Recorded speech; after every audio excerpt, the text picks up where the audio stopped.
Bismillahirrahmanirrahim. Assalamualaikum warahmatullahi wabarakatuh.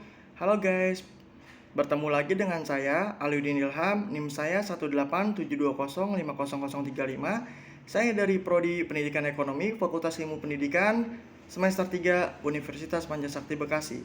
Adanya saya di sini, saya ingin mempresentasikan tugas ujian akhir semester 3 saya dengan mata kuliah kewirausahaan dengan dosen pengampu yang terhormat Bapak Darmenis SEMM. Di sini saya memakai materi cara memulai bisnis dari awal. Simak ya teman-teman. Oke, pertama-tama di sini saya akan menjelaskan cara merintis usaha baru dan model pengembangannya agar optimal.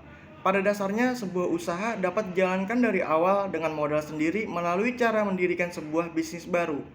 Kemudian ada juga yang dijalankan lewat pemakaian sistem kerjasama baik dengan teman, saudara, ataupun lainnya. Serta bisa juga dengan menggunakan cara membeli sebuah bisnis yang telah didirikan sebelumnya. Nah, selanjutnya inilah materi yang akan saya bawakan sesuai tema yang di depan tadi, cara memulai bisnis.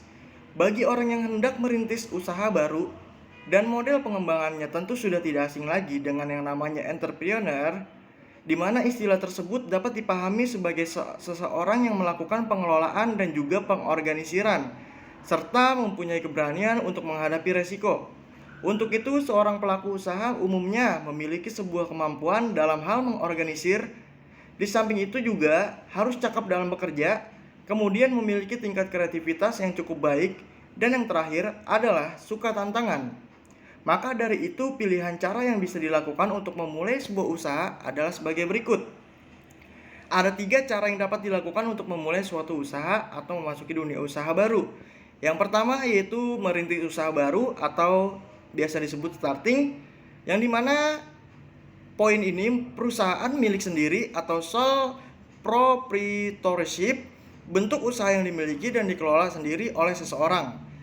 Dan juga persekutuan atau partnership, suatu kerjasama atau asosiasi 2 orang atau lebih yang secara bersama-sama menjalankan usaha bersama.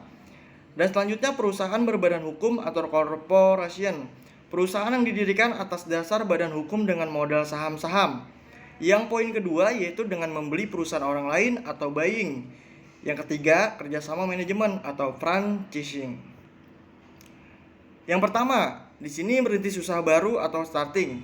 Menurut sebuah survei yang dilakukan oleh seseorang bernama Peggy Lambing menyebutkan bahwa terdapat sekitar 43% responden yang berasal dari entrepreneur, memperoleh ide untuk menjalankan bisnis dari pengalaman yang diperoleh sebelumnya.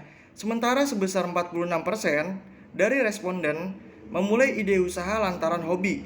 Untuk memulai usaha, seseorang calon wirausaha harus memiliki kompetensi usaha. Menurut norma Scarborough, kompetensi usaha yang diperlukan meliputi yang pertama kemampuan teknik, yang kedua kemampuan pemasaran, yang ketiga kemampuan finansial, yang keempat kemampuan hubungan. Yang kedua, membeli perusahaan yang sudah didirikan atau buying. Cara lain yang bisa dilakukan untuk memulai sebuah usaha adalah dengan membeli sebuah perusahaan yang sudah jadi. Sejumlah orang lebih tertarik lantaran cara ini dinilai lebih rendah akan resiko, pengerjaan yang lebih mudah, serta mempunyai peluang untuk menawar harga. Meskipun demikian, jangan lupakan juga mengenai kekurangan pembeli perusahaan jadi, seperti reputasi perusahaan serta lingkungan pesaing di sekitar.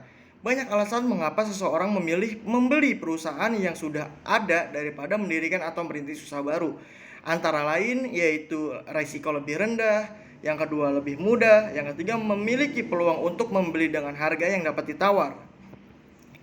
Yang ketiga yaitu franchising atau kerjasama manajemen atau waralaba. Istilah ini sering disebut juga dengan nama franchising ataupun manajemen ketika menjalankan sebuah perusahaan. Lebih mudahnya, sistem kerjasama ini dapat dilakukan berupa pemberian hak monopoli guna proses penyelenggaraan usaha yang berasal dari perusahaan pusat atau induk. Kelebihan dalam sistem ini adalah pemakaian nama serta produk yang telah populer. Sementara salah satu kekurangannya seperti usaha tidak mandiri. Ya, mungkin itu saja yang dapat saya sampaikan pada materi cara memulai bisnis.